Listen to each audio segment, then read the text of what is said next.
Hi everybody. Today is May 22nd, 2024, and the sun just came out after the worst day of rain I've ever seen in Greater Vancouver yesterday. It's partly cloudy right now. So I've been posting these videos of my experience as the victim, I guess is the only way to describe it, of the British Columbia government's isolation and confinement of my last living relative in Greater Vancouver, my brother Paul Kierans, who was born with Down syndrome in 1958. So he was at a large group home, and I cared for him on weekends and holidays at my expense. I was never reimbursed by L'Arche. And when I discovered that L'Arche had created a secret representation agreement appointing my 81-year-old nun sister in Ontario as Paul's representative, which I allege is a fraud and a forgery, they terminated his contact with me. Their lawyer, Tara Britnell, of the law firm Hamilton Duncan. And it worried me. Paul died alone. Well, he died surrounded by strangers, by L'Arche staff and the nun who had flown in 2 days late after he had a stroke. I wasn't informed. But it worried me that I didn't cry after he died. And my background in psychology, my undergrad degree was in psychology, and I worked as an assistant psychologist for the government for several years before becoming a lawyer. And I just know it's not good when you sustain a blow like that and you don't cry. So my family doctor referred me to a trauma counselor, and I had a session on Saturday, but you only get 50 minutes, and that was just enough time to explain the brutality. It really was torture. It felt like torture. And I did everything. I went to every agency. I went to the British Columbia Human Rights Tribunal and filed a complaint. And they just didn't set it down for a hearing because the government would always get to them first. And the government that pays the bills would always get to them first. So the Community Legal Assistance Services, which is supposed to provide lawyers for mental patients who are incarcerated by hospitals against their will, refused to help Paul. The Legal Services Society that provides legal aid for prisoners who are locked up against their will refused to provide services for Paul. I think I worked my way through the gamut. Like, people would say, "Oh, contact the Disability Alliance." They would hang up the phone as soon as I would say my name. So they know I'm persona non grata with the government of British Columbia, which actually I think is a badge of honor. If you're a lawyer and you're not persona non grata with the British Columbia government, then you're not doing your job. But I just don't want anybody to go through that again. So today I woke up really early, and without even getting out of bed, I sent an email. You know how I tell you guys to copy and paste the email in the description box for these videos. And as far as I know, only a handful of people have ever done that, even though it doesn't cost a penny and it takes literally less than 1 minute to do. I don't know why people don't help, but they just don't. And in my experience, you have to focus on the people that do help. But so I took a moment before even putting my feet on the floor, before even getting out of bed, and I sent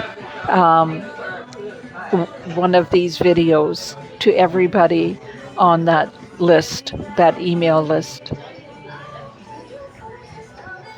And I happened to look at my video from the day Paul died. I posted a video at about 9:30 at night.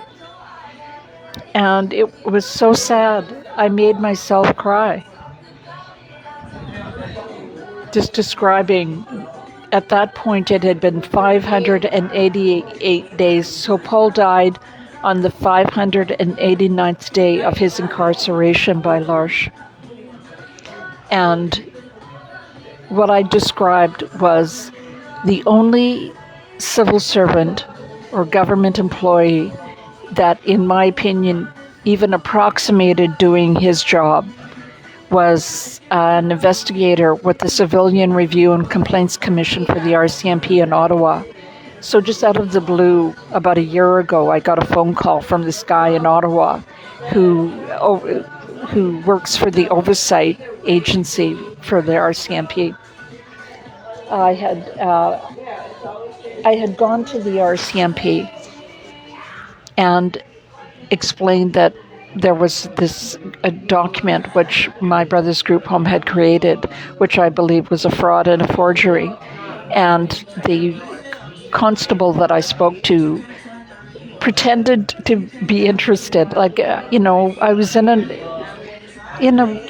interview room, and I had brought the file and I had the documents, and I could just walk her through this phony representation agreement that L'Arche had cooked up. And she pretended to be interested. She said, oh yeah, she cared about vulnerable people because she had grandparents. But I could tell she didn't care, and I could tell she wasn't going to do anything. And then she escorted me out of the Burnaby detachment, and I never heard from her again. I tried to contact her, but she didn't respond for about 6 months. But anyways, this guy that called me, I was walking down the street, I get a phone call out of the blue from this guy who I'll call Peter at the Civilian Review and Complaints Commission for the RCMP. And he understood what I was describing, my helplessness at here I am, a lawyer. I spent my adult life working to protect other people's rights.